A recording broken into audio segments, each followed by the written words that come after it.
मैं एक बात अक्सर कहता हूं कि उजाले अपनी यादों के हमारे साथ रहने दो, न जाने किस गली में जिंदगी की शाम हो जाए। आज जो मजहब इस्लाम का परचम बुलंद है ना, तो 90% इस बुलंदी में इन इदारों का हाथ है। इन इदारों का हाथ है।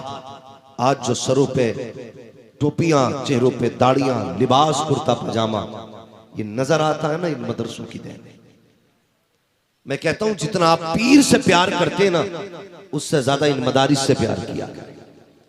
जितना आप अपने बाप से प्यार करते हैं, उससे ज्यादा इन इदारों से प्यार करो। जितना ज्यादा अपनी मां से इश्क करते ना, उससे ज्यादा इन कुरान पढ़ाई जाने वाली जगहों से प्यार करो। इसलिए कि यही जगहें हैं जहां से आज भी इश्क रसूल की सदाएं हमारे सीनों में उतारी जाती है। समझ रहे हैं ना आप मेरी बात? में उर्दू में बोल रहा हूं। ये इदारे हैं। अगर अरबाब मिंबर समझ रहे हो तो आप साथ दें, वरना आप दुआ दें। इसलिए कि हमें उम्मीद है कि दुआएं मज़ारों से भी आया करती हैं। जमीन के ऊपर नहीं, जमीन के अंदर से भी दुआएं मिला करती हैं। तो ये इदारे हैं। इन इदारों ने आपको 5 हाफिज दिए। इस इदारे ने, अल्लाह इस इदारे को सलामत रखे, बानी को इसके सलामत रखे। अल्लाह इसके जितने भी मुहब्बीन मुखलिसीन हैं जो दूर दराज रह कर के इस इदारे की खिदमत कर रहे हैं, अल्लाह उनको उम्र खिज़्र अता फरमाए। यकीन जाने बड़ी बात है, बड़ी बात है। कभी इदारों में जाके देखो, इन जितने उलमा बैठे ना, यकीनन सबकी जिंदगी मदरसों में गुजरी होगी। और आपने भी देखा होगा, मेरा बेटा अगर 4 साल का है, 8 साल का हो जाए, तो घर के अंदर हमारी माएँ ना बच्चों की परवरिश करती हैं। यहां तक के कपड़े अपने हाथ से धुलती हैं, नाश्ते अपने हाथ से कराए जाते हैं, खाने अपने हाथ से खिलाए जाते हैं, उनके नाश्ते का इंतजाम अपने हाथ से कराया जाता है। लेकिन कभी आओ इन इदारों की तरफ और कभी देखो इन इदारों को, फिर आपको महसूस होगा वो बच्चे जिस उम्र में जो सही से मुंह धुलना नहीं जानते, वो मदरसे में आके खुद के कफील बन जाया करते हैं और इतने बड़े जिम्मेदार बन जाते हैं। उन्हें कपड़े का पाक करने का तरीका भी आ जाता है, कितनी छींट से नापाक होता है कपड़ा, वो ये भी जानने लग जाते हैं। आओ कभी आकर के इदारों के अंदर देखो, 8 साल के बच्चे आपको 18 साल के जवान नजर आएंगे। आओ कभी इदारों के अंदर आके देखो, इसके अंदर शबासुदा हाल नहीं रहते हैं, सारे खुशहाल नहीं रहते हैं। तुम्हें क्या पता है यार, कितने बच्चे रातों को उठ के माओ के लिए रोया करते हैं, कितने बच्चों को बाप की याद आती तो तड़प जाया करते हैं। कभी तारीख उठा करके देखो कुरान पढ़ने वालों की, यूं ही कुरान सीने में नहीं आया करता है। माँ की मोहब्बत को कुर्बान किया है, तब जाके कुरान सीने में आया है। बाप की शफकतों को दूर रखा है, तब कुरान सीने में आया है। बहन की मोहब्बतों से फासले पैदा किए गए हैं, तब जाके कुरान सीने में आता है। आओ कभी इदारों में आकर के देखो, कितने आंसू बहे हैं, तब जाके कुरान सीने में आया है। कितने फाके किए गए हैं, तब जाके कुरान सीने में आया है। कभी आके देख इदारे के अंदर कितने बच्चे ऐसे सिसक के रोते हैं जैसे बिन माँ बाप के बच्चे रोया करते हैं। लेकिन खुदा की कसम, मैं सलाम करता हूँ इनकी मोहब्बतों को। इन्होंने माँ की ममता तो छोड़ी, लेकिन कुरान नहीं छोड़ा। बाप का प्यार तो छोड़ा, कुरान नहीं छोड़ा। बहन की शफकतें छोड़ी, कुरान नहीं छोड़ा। भाई की मोहब्बतें छोड़ी, कुरान नहीं छोड़ा। और दुनिया को बता दिया यही आरज़ू तालीम कुरान हो जाए, हर एक परचम से ऊंचा परचम इस्लाम हो जाए।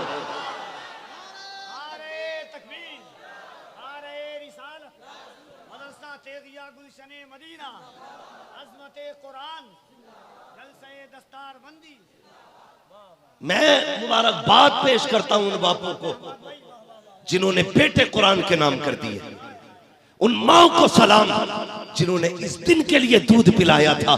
बेटे दूध के बदले में तुझसे बंगला गाड़ी नहीं चाहिए, तुझसे ऐशो इशरत नहीं चाहिए, बस इतना दे देना, अगर मर जाए तो हमारी कब्र पे आके कुरान की कुछ आयतें पढ़ के सुना देना। वो माए मुबारकबाद के लायक हैं जिन्होंने इन बेटों को दूध पिलाया। मैं उन बहनों को सलाम करता हूं जिन्होंने ऐसे भाइयों की खिदमत की है, जिन्होंने बहनों की खिदमत के बदले में कुरान जैसी दौलत देनी है, कुरान जैसी दौलत देनी है। हाँ, यकीनन ये रिश्ते हैं, ये प्यार है। वरना इतने बड़े मजमे में कोई बंदा ऐसा है जिसे औलाद नहीं चाहिए? सबको चाहिए ना। अगर बोल सकते तो बोले, वरना सलाम पढ़ लें। सबको औलाद चाहिए ना। अगर औलाद पैदा ना हो तो किस किस दर पे नहीं जाते हम मांगने के लिए? हर चौखट पे जाते हैं। बेटा पैदा होता तो क्या शोर मचता है, लो जी आज उसके घर में भी चिराग जल गया। यही कहते ना, लो जी मुबारक हो, आज फला प्रधान के घर में भी बुढ़ापे का सहारा आ गया, कमजोरी की लाठी आ गई, झुकी कमर का सहारा आ गया। सब कहते हैं कि ये बूढ़े बाप का सहारा आया है। ये देखो इनमें कौन तालिब इल्म ऐसा है जो रोज के 400-500 रुपए नहीं कमा सकता? सब कमा सकते हैं ना इनमें, अल्लाह का शुक्र है, सबके हाथ पैर सलामत है, हट्टे कट्टे सारे कमा सकते हैं। मगर कसम खुदा की, इनके बापों की हिम्मत और हौसला देखिए। ये जवान हो गए, लेकिन बाप ने ये नहीं कहा बेटे गर्मी ज्यादा हो रही है, 200 तू कमा, 200 मैं कमाऊंगा। ये नहीं कहा अब मैं घर बैठूंगा तू 400 कमा के ला। इन्होंने ये कहा बेटे 4 दिन और मजदूरी करनी पड़े ना, हम कर लेंगे, लेकिन मेरे बेटे हमें बस कुरान चाहिए, हमें बस कुरान चाहिए। इस फिक्र के साथ पूरी जिंदगी माँ बाप अपनी औलाद को कुरान सिखाते रहे। और यार कितना गहरा रिश्ता होता है बाप का बेटे के साथ। उठाना तारीफ, कसम खुदा की पूरा हज किसी की मोहब्बत की निशानियां बता रहा है। भाई कफील अंबर वो गए जिसने हुजूर के मदीने में शेर पढ़े हैं। मोहम्मद अली फैजी वो गए जिसने अम्मा खदीजा के मजार पे खड़े होकर के नाते पढ़ी है। ये वो लोग हैं नसीब वाले जिन्हें नात हुजूर के शहर में पढ़ने का मौका मिला है। उम्मीद है किसी दिन हुजूर हमें भी बुलाएंगे, हम भी उनकी चौखट पे जाके बातें करेंगे। लेकिन मैं तारीख का एक बाप पलटना चाहता हूँ। रिश्ता कितना अजीब होता है। जब हजरत खलील के आंगन में कोई बेटा नहीं आया, कौन से रब की बारगाह में, अपने रब की बारगाह में दुआ कौन सी न मांगी। अल्लाह अकबर। फिर हजरत सारा के मशवरे से आपने हजरत हाजरा से निकाह किया। जब हाजरा से निकाह किया, रब की बारगाह में किस चीज की कमी है। अल्लाह अकबर। 80 साल की उम्र में रब ने उन्हें चांद जैसा बेटा दिया, जिसको दुनिया इस्माइल ज़बीहुल्लाह कहा करती है। एक बेटा ना था, अल्लाह के खलील के हाथ उठ गए और जब बेटा आया है तो खुशी की इंतहा ना रखी। तभी तारीख तो पढ़ लिया करो प्यारे, बेटा कितनी बड़ी नेमत है। हजरत सारा पहली बीवी है, दूसरी बीवी हजरत हाजरा है। लेकिन जब अल्लाह के खलील के घर में हजरत हाजरा की गोद में हजरत इस्माइल आए हैं, अब मोहब्बत देखिए, हजरत इस्माइल की वजह से आपकी मोहब्बत उधर ज्यादा हो जाती है। हजरत हाजरा हमारे रश्क के कहती है, खलील मुझसे ये हाल नहीं देखा जाता है। अल्लाह अकबर। रब ने फौरन जिब्रील को भेजा, कहा जाओ मेरे खलील से कह दो जैसे सारा कहती है वैसा किया जाए। अल्लाह के खलील ने कहा था, सारा बता तो सही कहना क्या चाहती हो। कहा लो अपने बेटे को लो और अपनी बीवी को लो, इतना दूर लेके चले जाओ जहां मैं ये मोहब्बत के नजारे न देख सकूं। अल्लाह अकबर। हजरत खलील ने चांद सा बेटा दिया। कोई आम बेटा ना था, बल्कि इतना हसीन बेटा था जिसके चेहरे पे चांद कुर्बान हो जाए, जिसकी पेशानी में नूरे मुहम्मदी चमक रहा था। उसी जात को इस्माइल ज़बीहुल्लाह कहा जाता है।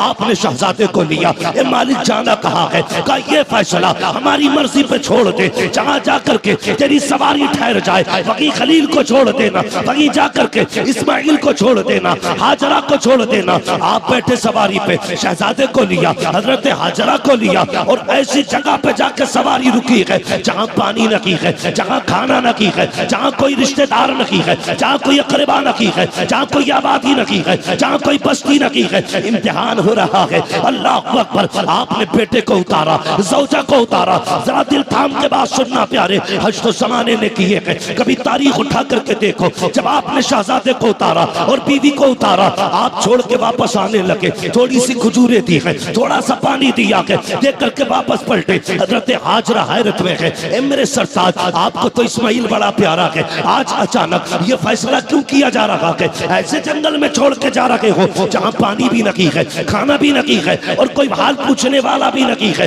बगैर कुछ कहे अल्लाह के खलील पलट रखे हैं। अल्लाह अकबर। बीवी हो तो ऐसी, अगर आज थोड़ी सी कमी कर दे तो शोहर की कमी पर बीवियां बाल नोच लेती है। आप जरा तारीख उठा करके देखो, हजरत हाजरा को जंगल में खलील ने छोड़ा है, छोड़ के जाने लगे हैं। आपने आवाज दे के कहा था, ओ खलील बता तो सही कोई गलती हो गई है, कोई कसूर हो गया है? कोई जवाब नहीं आया। कहा छोड़ के क्यों जा रहे हो? कोई पता नहीं चला। आप जब सवारी लेकर के पलटे, हजरत हाजरा को छोड़ा, थोड़ा सा पानी खजूरे थी, वापस जाने लगे। हजरत हाजरा तोड़ करके आपने अल्लाह के खलील का पैर पकड़ा। कहा खलील बस इतना बता के जा, अपनी मर्जी से छोड़ के जा रहे हो या रब के कहने से छोड़ के जा रहे हो? इतना सुनना था। अल्लाह के खलील की आंख में आंसू आए और क्यों ना रोते, जान सा बेटा छूट रहा है, क्यों ना रोते, अपनी जिंदगी का सबसे कीमती हीरा छूट रहा है। रोके कहा था शरीक हयात, इतना बता दे, कभी तारीख ऐसी पड़ी है कि किसी बाप को 80 साल की उम्र में खुदा ने चांद सा बेटा दिया हो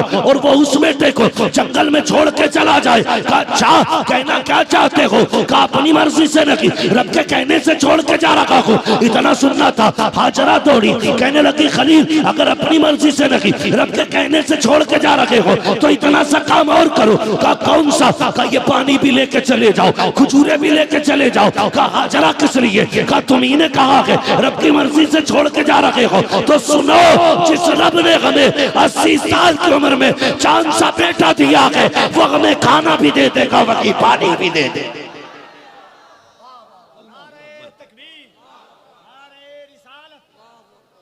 आसान नहीं होता औलाद छोड़ना, आसान नहीं होता औलाद छोड़ना। तुम क्या जानो कितनी मुश्किल से औलाद मिलती है। हाँ यार, पैदा ना हो तो कहाँ माँ बाप दुआ नहीं करते। खुद पूछो ना अपने बाप से, जब तेरे घर में सिर्फ 4 बहनें थी ना तो बाप कहता था खुदा एक बेटा भी दे दे। कौन सी चौखट पे जाके उसने मन्नत नहीं मांगनी थी, किस दरवाजे पे दामन फैला के नहीं कहा था अल्लाह एक बेटा दे दे। हर जगह गया था, लेकिन तू आया पूरे घर में खुशियां हो गई। कोई कहने लगा इसको गुड्डू कहो, किसी ने कहा नहीं भूरा कहो, किसी ने कहा नहीं चांद कहो, किसी ने कहा कुछ, किसी ने कुछ, सबने प्यार से नाम दिए, सबने अपने अपने नाम बांटे। मगर कसम खुदा की सुने, अगर बाप प्यार से बेटे को ना पीरा जुम्मा बुद्धा जो भी कह दे, वो बेटे के लिए सबसे नसीबों वाला नाम होता है। कभी कभी बच्चों को ये नाम रखने वाला बाप मयसर नहीं होता। अगर मिला है तो कदर करना, इसकी इज्जत करना। बाप बड़ी दौलत है, बहुत बड़ी दौलत है। ये क्या दे सकते अपने बाप को, खुदा की कसम कुछ नहीं दे सकते, कुछ भी नहीं दे सकते। मैं जानता हूं बेटा अगर अब्दुल कादिर क्यों ना हो फिर भी बाप बाप होता है। बेटा अपने वक्त का गौस क्यों ना हो फिर भी मां मां होती है। हाँ, कोई बेटा बाप के बराबर नहीं हो सकता और ना कि उसकी कीमत कोई अदा कर सकता है। इतना समझ लेना, इतना समझ लेना कि बाप उस दरख्त का नाम है, जब तक बाप जिंदा रहता है औलाद पे कभी धूप नहीं पड़ने देता, कभी धूप नहीं पड़ने देता। परदेश जाते ना हम लोग, परदेश कमाई करने के लिए, कफील भाई घर से बाहर है, मैं घर से बाहर हूं, उलमा घर से बाहर है, क्यों? अपने बच्चों के लिए, अपने परिवार के लिए। कितने लोग परदेश में 4-4 साल काट देते हैं ताकि बच्चों की खुशियां पूरी कर सके। क्या उसे अपनी जिंदगी प्यारी नहीं थी? मुझे एक बच्चा मिला कल के परसों के जलसे में, वो मेरे पास आके कहने लगा पैर दबाना चाहता हूं। मैंने कहा बैठ यार, क्या करता? उसने कहा कुरान पढ़ता हूं। मैंने कहा क्या कर रहा है? कहा हिफ्ज का कितने पारे हो गए? 15। मैंने अगला सवाल उससे कर दिया, कफील भाई। मैं उससे बोला तुम्हारे अब्बू क्या करते? इतना कहना था, उसकी आंख में आंसू आ गए। कहने लगा 10 साल हो गए मेरे बाप सऊदी में रहते, 10 साल हो गए बाप सऊदी में रहते। मैं उसका मुंह देखता रह गया। यार सोचो तो सही। मैंने कहा यार 10 साल हो गए, कब आते? कभी 4 साल में, कभी 5 साल में। मैंने कहा तूने पूरी जिंदगी में कितनी बार अपने बाप को देखा होगा? तो वो कहने लगा पापा ये कहते हैं कि बेटे बस थोड़ा सा और कमा लो ताकि तुम्हारी जिंदगी सुकून से गुजर जाए। एक बाप औलाद के सुकून के लिए पूरी जिंदगी प्रदेश में काट देता है। प्रदेश किसी बाग का नाम नहीं है, प्रदेश किसी ऐशो इशरत की जगह का नाम नहीं है। प्रदेश उस कैद का नाम है जहां रोटी भी कैदी बनाता है, जहां खुद को सजा भी कैदी देता है और खुद की खिदमत भी कैदी करता है। तुझे क्या पता प्रदेश क्या है? उस बाप से पूछ जिसके 20 साल प्रदेश में कट गए और वो बेटे को जी भर के न देख सका।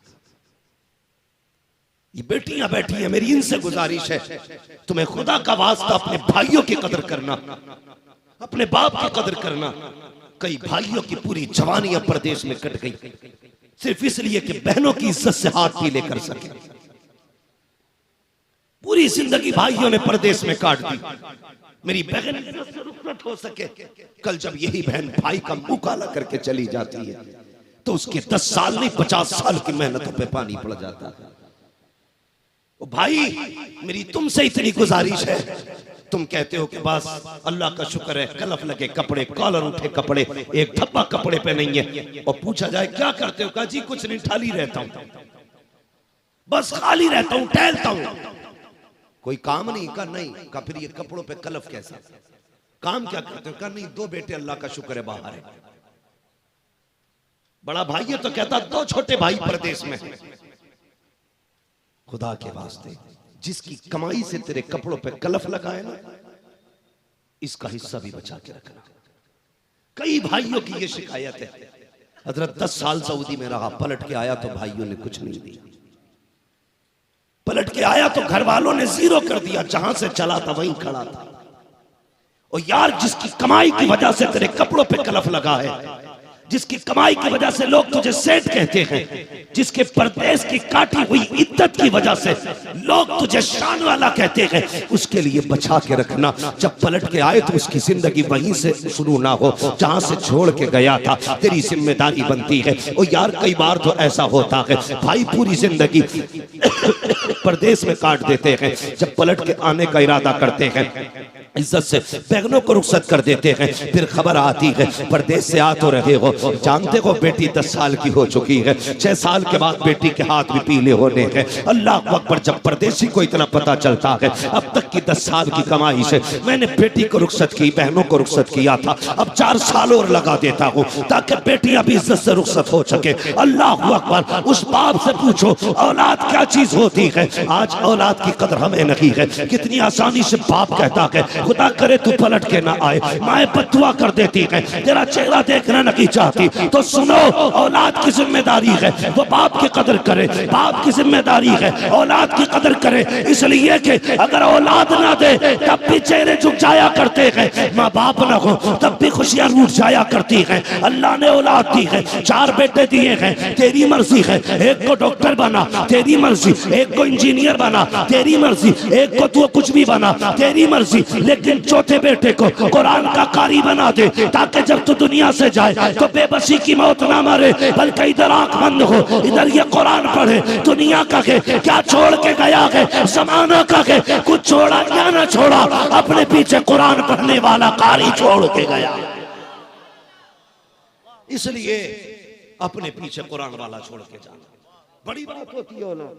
अल्लाह अकबर, रिश्ते पढ़े ना औलाद के। आज ना 10 रुपए चंदा देते हुए मदरसे में हमारा दम घुटता, 10 रुपए चंदा देते हुए बगले झांकते। एक शादी आ जाए 40-50 हजार का खर्चा पक्का है, रिश्तेदारी में अगर शादी निकल आए तो 40-50 हजार का खर्चा।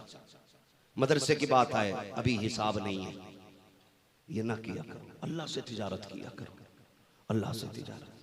याद रखना, आपकी दुनिया की कोई भी तिजारत आपको डुबा सकती है, लेकिन अल्लाह से की जाने वाली तिजारत आपको डूबने नहीं देगी, आपको डूबने नहीं देगी। तुम जितना रब की राह में दोगे अल्लाह उतना ही ज्यादा तुम्हें अता करेगा, उतना ही ज्यादा तुम्हें देगा। जाओ जाके तारीख देख लो, जायजा ले लो, मुहासबा कर लो, तुम्हारी बस्ती में जितने लोग मदरसे और कुरान वालों पे खर्च करने वाले या दीन के मामलात में खर्च करने वाले हैं, उनमें से कितने लोग गरीब होके मरे?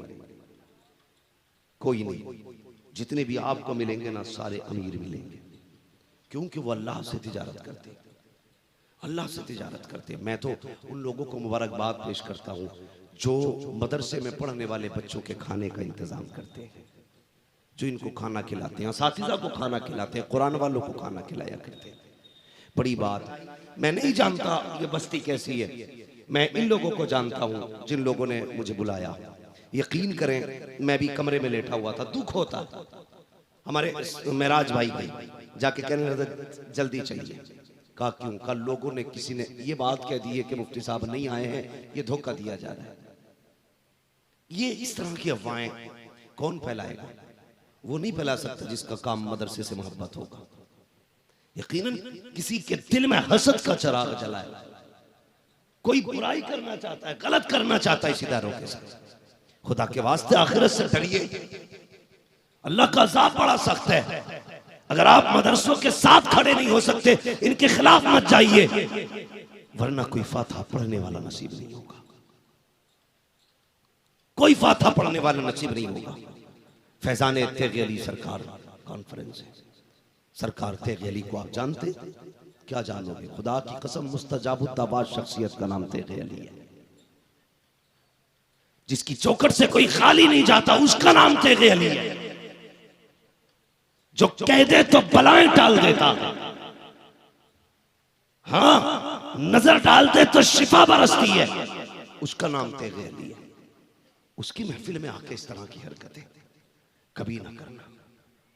कुरान से प्यार करो, कुरान वालों से प्यार करो, वरना मरना है। कोई बंदा ऐसा नहीं जिसकी कब्र में सोने चांदी की दीवारें लगनी है। एक न एक दिन सबको मौत आएगी और सबको मिट्टी में रखा जाएगा, सबको मिट्टी में रखा जाएगा। नसीब वाला वो है जिसके पीछे कुरान वाले मौजूद हो। कभी कब्रिस्तान जाते हैं आप लोग? कितने लोग जाते हैं? जरा हाथ उठा के बता दें। माशाल्लाह सारे लोग जाते हैं। जो हाथ नहीं उठा रहे हैं तो वो क्या समझ रहे हैं? नहीं जाते, उन्हें 4 लोग कंधे पे लेके जाएंगे। हाँ, सारे ही जाते हैं ना कब्रिस्तान। तो नई कब्रें भी होती हैं कुछ, और पुरानी कब्रें भी होती हैं कुछ। दोनों तरह की कब्रें होती हैं ना। नई कब्रों पे तो फूल भी मिलेंगे, पुरानी कब्रों का कफन तक दिखाई देता है, कभी हड्डियां दिखाई देती हैं। तुम्हें क्या लगता है उनके पीछे कोई वारिस नहीं था? उनके पीछे उनकी जायदाद खाने वाले लोग नहीं थे? थे ना। लेकिन कहां है आज वो? अपने परदादा की कब्र पे इतनी मिट्टी डालने के रवादार नहीं जिससे कफन छुप जाए। फूल तो बड़ी बात है, उनके चमकने वाली हड्डियों तक को मिट्टी से छुपाने वाले नहीं है। तुम्हें क्या लगता है अगर पिछला दौर ऐसा गुजरा है, आने वाला दौर कैसा होगा? जरूरी है कि तेरे बेटे तेरी छोड़ी हुई दौलत में तेरे लिए इसाले सवाब के लिए महफिलें कायम करेंगे? कोई गारंटी नहीं है। कम से कम अपने जीते जीतना काम कर जाओ कि तुम्हारे मरने के बाद तुम्हारी कब्र पे कोई आए ना आए, खुदा की रहमतें आती रहे, खुदा की रहमतें आती रहे। ये कब आएंगी तो सुन प्यारे, कभी उठ अपने घर से खाली वक्त निकाल, आ इदारों का जायजा ले। कभी देखिए कुरान वाले किधर सोते हैं, कुरान वाले कहाँ बैठ के पढ़ते हैं। ये जहाँ बैठते वहाँ पंखा चलता है कि नहीं, ये जिस जगह रहते हैं वहाँ फ्रिज का इंतजाम है कि नहीं, वहाँ फिल्टर पानी है कि नहीं। तुम अपने बच्चों के लिए 8000 की आरओ मशीन लगाते हो कि डॉक्टर ने कहा है फिल्टर पानी पीना है। अपने बच्चों के लिए, 3 बच्चों के लिए आपने 8000 की मशीन लगाई। क्या कुरान वालों का हक नहीं बनता है कि ये फिल्टर पानी पी सके? तुम्हारे बेटे 10,000 के फ्रिज से पानी पी सकते हैं, तो क्या कुरान वालों का हक नहीं बनता है कि ये भी 10,000 के फ्रिज से पानी पी सके? नहीं प्यारे, हम सिर्फ अपने बच्चों को देखते हैं। याद रखना, उनकी फिक्र हमने की है जो एक बार भी शायद कब्र पे ना आए, लेकिन उनको भूल गए जिनका ना आना कमरे में बैठ करके कुरान पढ़ना भी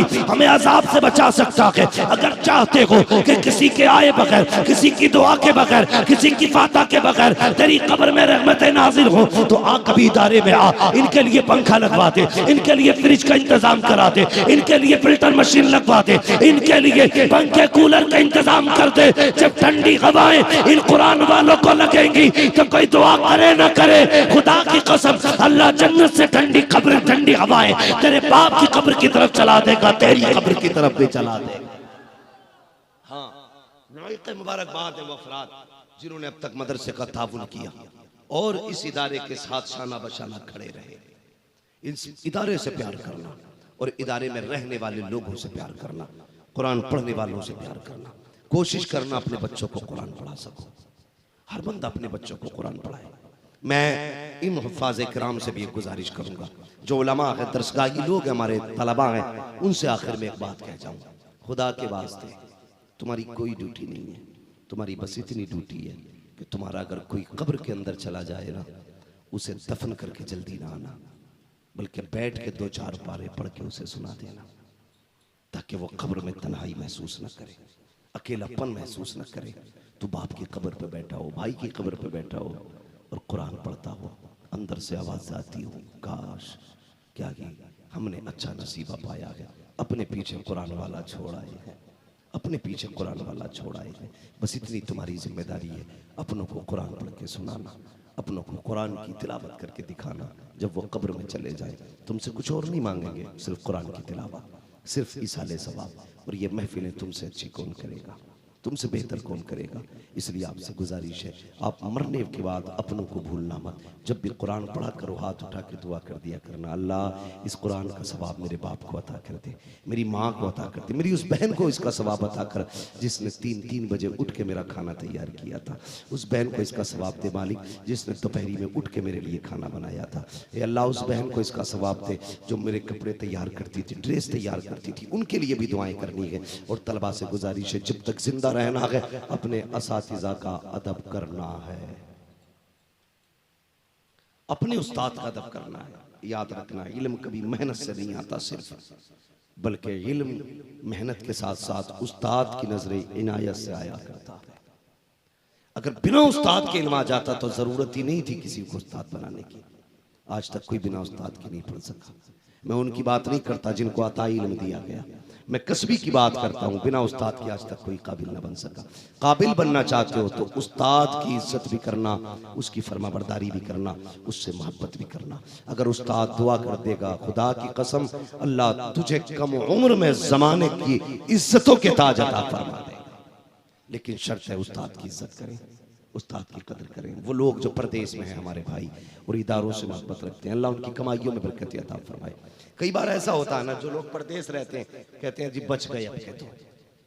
कई ड्राइवर लोग कहते हैं हजरत एक दिन ताज्जुब हुआ, क्या हुआ, गाड़ी चल रही थी मैं सो गया, थोड़ी देर बाद आंख खुली गाड़ी फिर भी रोड पे थी। कहते मेरा हाथ कितना सटीक था, देखो बहका नहीं। मैंने कहा पगले तुझे लगता है तेरा हाथ नहीं बहका, ये तेरे हाथ का कमाल नहीं है, किसी की दुआएं बचा के ले गई हैं, किसी की दुआएं। इन कुरान वालों पे पैसा लगाया करो, प्रदेश में रहोगे इनकी दुआएं तुम्हें बचाती रहेंगी, रब की रहमतें तुम्हारी हिफाजत करती रहेंगी। मैं उन कमेटी के तमाम अफराद को मुबारकबाद पेश करता हूँ, नसीब वाले हो। किसी को मैरिज हॉल सजाने की ड्यूटी मिलती है, किसी को पार्टियां देने की जिंदगी में मोहलत मिलती है। तुम कितने नसीब वाले हो, तुम्हें हुजूर का जलसा सजाने का मौका मिला है, तुम्हें हुजूर की महफिल सजाने का मौका मिला है। तुमने उस जगह अपना पैसा लगाया जहां से कुरान के कारी पैदा हो रहे हैं, दीन के हामी यो नासिर पैदा हो रहे हैं। मेरी गुजारिश है आप यूं ही कुरान से प्यार करते रहिए, इस इदारे से मोहब्बतें करते रहिए और उलमा से प्यार करते रहिएगा, खास करके उन लोगों से जो इदारे की खिदमत कर रहे हैं, जो इदारे को अपना वक्त दे रहे हैं, जो इदारे को अपनी खून पसीने की कमाई दे रहे हैं, उन सब से मोहब्बत करना। और ये सोच के नहीं ये प्रधान का बेटा, जिम्मेदार का बेटा, मेरा ताऊ, मेरा चाचा, बल्कि ये सोच के इनसे प्यार करना है कि ये हुजूर के दीन की खिदमत गुजार है, हुजूर के दीन की खिदमत गुजार है। ये सोच के इनसे प्यार करना है। फिर मर के देखना इंशाअल्लाह, कोई दुआ करे ना करे, कुरान खुद शफी बन के तेरी खबर में आएगा और आके कहेगा आज फिक्र न कर, जिंदगी में तूने मेरी फिक्र की थी, मरने के बाद तेरी फिक्र करने के लिए मैं खुद तेरी कब्र में आ गया हूँ। और कुरान इतना सच्चा साथी है, इतना सच्चा साथी है, पूछो इन उलमा से कि ये कब्र में भी साथ रहेगा, हश्र में भी साथ रहेगा, पुलसिरात में भी साथ रहेगा। जो कुरान से प्यार करेगा, कुरान अकेला नहीं छोड़ेगा, हाथ पकड़ेगा, रब से लड़ेगा, उसकी बारगाह में जिद करके अपने प्यार करने वाले को उस वक्त तक नहीं छोड़ेगा जब तक उसे जन्नत में दाखिल नहीं करा। इसलिए नसीब वाले हैं जो कुरान से प्यार करते हैं और कुरान वालों से प्यार करते हैं। या अय्युहल्लज़ीना आमनू क़ू अनफुसकुम व अहलीकुम नारा, ईमान वालों अपने आप को और अपने घर वालों को जहन्नम की आग से बचाओ, बचाओ जहन्नम की आग से। और मेरी बस इतनी गुजारिश थी, सारे लोग इंशाअल्लाह कुर्बानी करेंगे, जितने लोग साहिब निसाब करेंगे कुर्बानी इंशाअल्लाह, जोर से बोलो इंशाअल्लाह। गोश्त के लिए या अल्लाह की रजा के लिए? सारे बोले अल्लाह की रजा के लिए। और उसके बाद जो चर्म कुर्बानी होता है, चमड़ा जिसे बोलते हैं, उसकी कीमत हम किसे देंगे? जोर से मदरसे को। माफ करना, कई जगह तो पीर भी चमड़ा इकट्ठा करते हैं। फितरा पीर लेके, ज़कात पीर लेके, चमड़ा भी पीर लेके जा रहे। मदरसे वाले क्या करें? भीख मांगे। हम इस बात से इनकार नहीं करते, अपने पीरों को आप पूरा घर उठा के दे दो, लेकिन ज़कात खुदा के वास्ते मदरसों की रहने दो, फितरा मदरसे का रहने दो, ये उश्र ये मदरसे का रहने दो, ये चमड़ा ये मदरसे का कम से कम रहने दो। इसके जरिए कुरान की तालीम हो रही है। पीर साहब सवाल करे ना, कहना हजरत जी नजराने में सब कुछ ले जाओ, लेकिन ये जो मदरसे का ना, ये मदरसे को दिया जाना, ये करेंगे इंशाअल्लाह। बुरा लग गया पीर को कह दिया तो, तुम ही पीर वाले नहीं, मैं भी पीर वाला हूं, मेरा भी पीर है। दुनिया मेरे पीर को ताज शरिया अख्तर रजा कहती है। हाँ, तो मैं कोई ऐसा नहीं बिना पीर वाला हूं, अल्लाह का शुक्र है बरेली वाला हूं। हाँ, बरेली वाला हूं। लेकिन सुनिए जो मैं कहना चाहता हूं, ये तकलीफ है, दिल दुखता हजरत। जब मदरसे वाले दुकान पे जाते तो दुकान वाला 10 का नोट निकाल के कहता लो, इससे ज्यादा नहीं। ये सुबह से शाम तक दुकानों के चक्कर काटते 1000 इकट्ठा कर पाते। और कितना थकाओगे यार इन्हें, कितना जलील करोगे इन्हें। सुबह से शाम तक इन्हें 1000 भी इकट्ठे करने के, रात को 3 बजे से 12 बजे तक तेरे बच्चों को भी पढ़ाना है। क्या क्या करेंगे ये? कम से कम इतना कह दो, मौलाना तुझे पैसे की फिक्र नहीं करनी है, तनख्वाह की फिक्र नहीं करनी है, तुझे सिर्फ कुरान की फिक्र करनी है। और तो कुरान पढ़ा, रह गए खर्चे की बात, उस खर्चे को उठाने के लिए मोहम्मद के गुलाम काफी है। ये ऐलान करो, ज़कात भी इकट्ठी करें, चंदा भी ये करें, कुरान भी ये पढ़ाएं। कितना वक्त है इनके पास भाई? मैं तो ये देखता हूं 5 मिनट के लिए आए, दुआ करी 50,000 जेब में, हजूर ले ज़कात खैरात सारी खत्म। और ये उश्र का काम बंद हो गया हमारी जमातों से। सुन्नी लोग ज़कात बहुत कम दे रहे हैं। हाथ अगर उठवा लूं यकीनन सारे उठा देंगे मैंने ज़कात दी है, लेकिन रसीद मांग लो ना किस मौलवी को दी है तो मुश्किल से 5% पे नहीं निकलेगी। कोई कह देगा ना वो आया था मोहल्ले में उसे ही दे दी, कोई कहेगा हजरत आए थे हमारे, कोई कहेगा हजूर आए थे हमारे, बस खत्म। भाई उश्र मदरसों को दिया करो, ज़कात दिया करो। मैं उश्र से भी हट के एक बात कहूं तो सुने, सीधी बात यह है कि कोशिश ये किया करो हर हफ्ते अपनी कमाई से कुरान वालों के लिए पैसे निकाला करो। ज़कात समझ के नहीं, फितरा समझ के नहीं, उश्र समझ के नहीं, बल्कि इमदाद समझ के। आपने 1000 कमाए ना, 1000 हफ्ते में कमाए, उसमें से 50 रुपए आपने कुरान वालों के लिए निकाल दिए, ज्यादा निकल गया। आपके इस 50-50 रुपए से सोच भी नहीं सकते कितने कुरान के कारियों की तनख्वाह जा सकती है। ये बज़ाहिर आपका खर्च थोड़ा है, लेकिन इसका अजर क़यामत में बहुत मिलेगा। जब तराजू पे अमल तो ले जाएंगे, नेकियां कम पड़ जाएंगी, आवाज आएगी ठहर जा भी, एक गठरी हमारे पास भी है, वो गठरी पल्ले में रखी जाएगी, फिर क्या होगा? नेकियां बढ़ जाएंगी। मालिक ये कौन सी नेकियां? का तू भूल गया, हम नहीं भूलेंगे। ये वो 50 रुपए हैं जो मुंबई रह के तूने कुरान वालों के लिए निकाले थे। ये वो 50 रुपए हैं जो विदेश में रह करके तूने कुरान वालों के लिए निकाले थे। तू भूल गया, हमने संभाल के रखे थे। ले आज इस पैसे के बदले में तुझे जन्नत का टिकट दिया जा रहा है। तो ये काम करें, अपने खून पसीने की कमाई कुरान वालों पे खर्च करें। मुबारकबाद के लायक है वो लोग जिनके घरों पे उलमा खाना खाते हैं, उनके दस्तरखान अल्लाह वसी से वसी तर करे जो कुरान पढ़ाने वालों को खिलाते हैं। इसलिए कि मैं जानता हूं उलमा की शान अल्लाह ही जाने, लेकिन तलबा के मामले में इतना जानता हूं, जिस घर में बरकत ना हो ये खाना शुरू कर दें, अल्लाह घर में रिस्क उतारना शुरू कर देता है। जिसमें मुसीबतें हों और ये दुआ कर दें, अल्लाह उसमें बरकतें नाज़िल फरमा देता है। अगर तलबा के कदम का ये आलम है तो फिर उलमा के कदम का आलम क्या होगा? उलमा की अपनी शान तो ये है, ये है उलमा का, खुदा की कसम सच ये है, अगर ये चले तो इनके लिए मछलियां पानी में दुआएं करती हैं, अगर ये जमीन पे रखे तो परिंदे इनके लिए दुआएं करते हैं, अगर ये सोते रहते हैं खुदा के फरिश्ते इनके लिए दुआएं करते हैं, अगर ये सांस लेते रहते हैं हवाएं इनकी हिफाजत करती है। बता तो सही, जिसके लिए फरिश्ते दुआ करें, अगर वो तेरे दस्तरखान पे आके बैठ जाए अल्लाह कितनी बरकत देगा सोच भी नहीं सकते। बरेली से आवाज आती है, कौन देता है? देने को मुंह चाहिए, देने वाला है सच्चा हमारा। हाँ, तो करेंगे खर्च कुरान वालों पे, सारे बोलो और जोर से करेंगे। अपना पैसा कुरान वालों पे लगाइए। कोशिश कीजिए अपने पीछे कुरान वाला बच्चा छोड़ जाए। एक कुरान वाला बच्चा, मैं कोटा गया था हजरत, कोटा, 5 मिनट बात कर लूं। कोटा गया था, एक 7-8 साल का बच्चा था, इतना छोटा सा। उस बच्चे को मेरे पास लाया गया। मैंने कहा क्या मामला? कहने लगे इस बच्चे ने ना 6 महीने में पूरा कुरान हिफ्ज कर लिया। कितने दिनों में?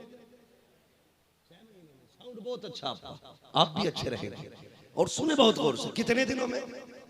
6 महीने में। बाप ना, मैं उसके बाप का चेहरा देख रहा था। मैंने कहा यार बड़े नसीब वाला है, तूने 7 साल की उम्र में बेटे को कुरान का दरख्त बना दिया, कुरान का पौधा बना दिया। अपने पीछे लगा जाओ पौधे, मौत का पता नहीं है। मैंने जनाजों के पीछे छोटे बच्चे भी रोते देखे, बड़े बच्चे भी रोते देखे।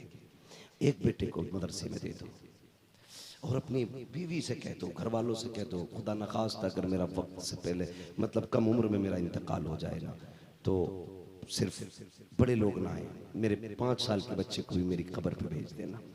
हाँ, 5 साल के बच्चे को भी भेज देना और इससे कहना बेटे बाप के लिए हाथ उठा के दुआ कर दे। अगर आप छोटे बच्चे को कुरान पढ़ा रहे हैं, आपका बेटा कब्र पे आएगा, हो सकता है पीर की दुआ रद्द कर दी जाए, मौलवी की दुआ मुंह पे मार दी जाए, बड़े बड़े कुतुब की मुंह पे दुआ मार दी जाए, हो सकता है वो बेनियाज है। लेकिन अगर एक छोटा सा बच्चा ना रो के बाप की कब्र पे हाथ उठा के कहेगा बिस्मिल्लाहिर्रहमानिर्रहीम, खुदा की कसम मेरा ईमान कहता है मौलवी की दुआ टाली जा सकती है, एक कम उम्र बेटे की दुआ नहीं टाली जा सकती। अल्लाह कहेगा फरिश्तों बस करो, ना लो अब हिसाब क्या लेना, देखो इसका छोटा बच्चा मुझे रहमान कह रहा है, इसने हाथ उठा दिए हैं, अब मेरी गैरत को गवारा नहीं है मैं इसके बाप को कब्र में परेशान करूं। ये भी हो सकता है तेरे बेटे के बिस्मिल्लाह की बरकत से अल्लाह तेरी जिंदगी भर की खताओं को माफ फरमा दे और तेरी कब्र को जन्नत की क्यारी बना ले। बना दे एक बेटे को कुरान का कारी, एक बेटे को हाफिज बना दे। खुदा की कसम जब कब्र में सैयदा कहेंगी बता मैंने बेटे दिए थे कुरान के लिए, तू क्या दे के आया है? कम से कम इतना तो कह सकोगे सैयदा तुमने बेटे की कुर्बानी दी थी कुरान के लिए, हमने बेटा दिया था कुरान के लिए, तुम्हारे बेटे ने नेज़े पे चढ़ के कुरान सुनाया था, मेरे बेटे ने मस्जिद के मुसल्ले पे चढ़ के कुरान सुनाया। इतना तो कर जाना कम से कम, कहीं ये ना कहना पड़े कोई मतलब ही नहीं रखा कुरान से। जहां तक तुमने नेज़े पे पढ़ा वहीं तक था। पढ़ाएंगे बेटों को इंशाअल्लाह, सारे बोलो इंशाअल्लाह। और उलमा की इज्जत करना, हुफाज की इज्जत करना, कद्र करना। दावत करो तो पहले इन्हें खिलाओ, मेहमान आए तुम्हारे घर में तो आगे इन्हें बैठाओ। तुम नहीं जानते हो, लोग ये सोचते हैं ये मदरसे वाले हैं, लेकिन फरिश्ते जानते हैं ये कुरान वाले हैं। इनके कदम के साथ बरकत आती है, इनकी दुआ के साथ रहमत नाजिल होती है।